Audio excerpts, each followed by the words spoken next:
बिस्मिल्लाहिर्रहमानिर्रहीम। अस्सलाम वालेकुम। प्यारे दोस्तों, एक दफ़ा की बात है, एक उल्लू चील से झगड़ रहा था। उल्लू के पड़ोसी चमगादड़ भी उल्लू के घर पहुंच गए। वहां उल्लू अपने बच्चों के खा जाने पर चील पर गुस्सा हो रहा था।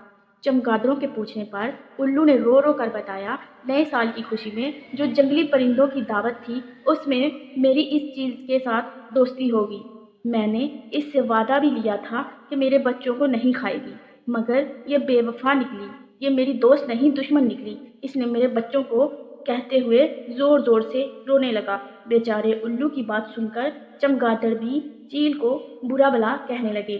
चील ने सब चमगादड़ों को चुप करवाते हुए कहा, जरा पूछो अपने दोस्त से, जब मैंने इससे कहा मैं तुम्हारे बच्चों को कैसे पहचानूंगी, तो इसने मुझे क्या कहा।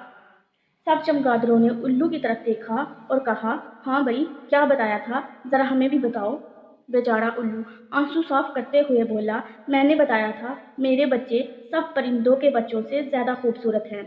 उनकी आवाज़ बहुत सुरीली है, हाथ नरम नरम और गोरे गोरे हैं, इनके पर बहुत चमकीले हैं। सब चमगादड़ हैरत से उल्लू की तरफ देखते हुए बोले, तुमने ये निशानियाँ बताई थी? तब चील ने कहा, जी हाँ, ये निशानियाँ ही बताई थी।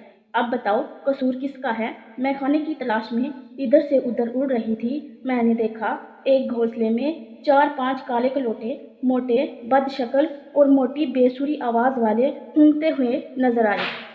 मैंने सोचा ये मेरे दोस्त उल्लू के हरगिज़ नहीं हो सकते। ना तो ये खूबसूरत हैं और ना ही इनकी सुरीली आवाज़ है। ये सोचकर मैंने उनको खा लिया। उसके बाद जो हुआ आप सब देख रहे हो। ये सब माजरा सुनने के बाद एक चमगादड़ आगे बढ़कर बोला, इसमें चील की कोई गलती नहीं है। तुमने ही अपने बच्चों की दुरुस्त मालूमात नहीं दी, जिसकी वजह से नुकसान उठाना पड़ा।